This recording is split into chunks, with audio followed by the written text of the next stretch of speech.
Welcome to This Explainer. Okay, today we're diving into a remarkably frustrating paradox. It's that feeling of just bursting with potential, knowing you have these massive goals, but feeling entirely paralyzed by what, from the outside anyway, looks like simple procrastination or laziness. Well, we're going to unpack a step-by-step formula straight from behavioral science to help you finally bridge that gap between what you want to do and what you actually do. Let's kick things off with a pretty tough question. Be totally honest with yourself here. Do you ever wake up feeling exhausted, scroll on your phone for hours, lie to yourself about starting that big project tomorrow, and then just wonder why absolutely nothing in your life is changing?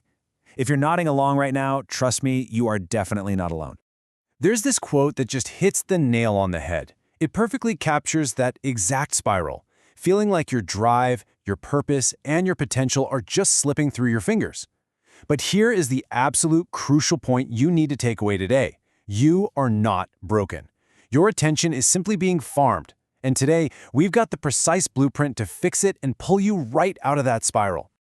All right, so here is our game plan. We're walking through a structured 5-step playbook to help you break this cycle and build unstoppable momentum. We'll cover lowering the bar, building a ritual, resetting your dopamine, adding good friction, and finally, rewarding the effort. Let's get right into it.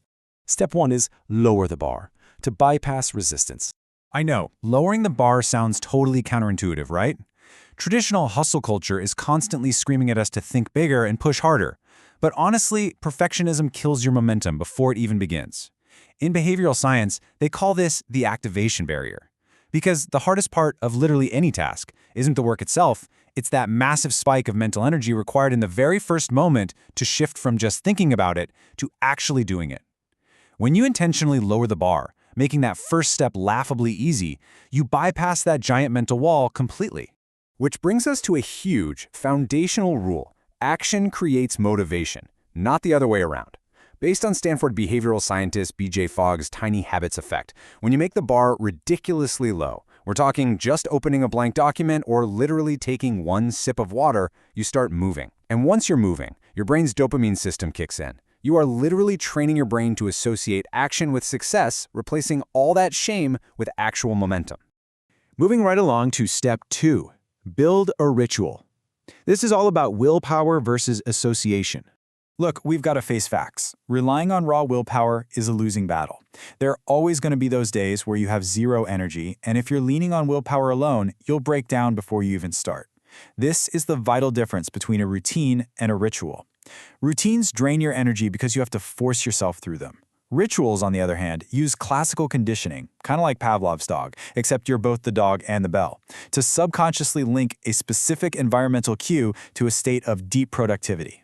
You can easily set this up in your own life, just by creating physical cues in your environment. For instance, putting on jazz music the second you walk in the door to signal it's time to relax, or lighting a specific candle that tells your brain, okay, it's writing mode. By doing this, you're training your brain to automatically prep for the task ahead. You don't have to fight yourself to start anymore. The cue does the heavy lifting for you. All right, step 3. Reset your dopamine, using a 24-hour detox. We really need to talk about the modern elephant in the room here. What we constantly label as laziness is actually, very often, just dopamine burnout. We are just flooding our brains all day with cheap dopamine. Those tiny micro-hits from endless scrolling, snacking, and streaming.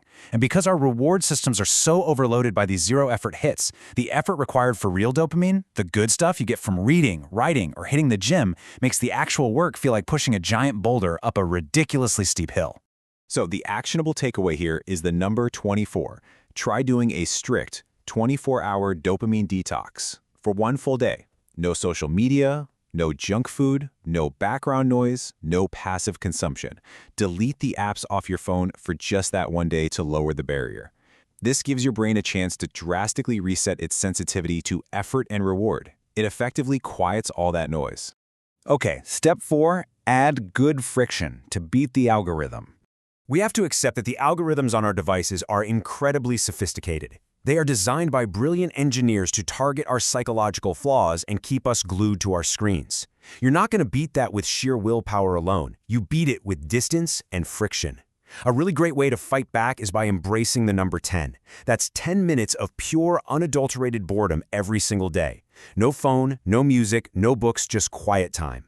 Now, at first, it's going to feel incredibly uncomfortable, but this intentional boredom acts as a crucial reset button. It gives your brain the space it needs to remember how to focus, to spark curiosity, and to process complex ideas. Now, when you're staring down a really daunting task and that activation barrier is feeling miles high, try the 5-minute rule. Choose a task, literally set a timer for 5 minutes, and give yourself full, total permission to quit the second that timer rings. Then just start. This entirely tricks your brain by bypassing your perfectionism and your fear. And here's the crazy secret. The brain resists starting, not continuing.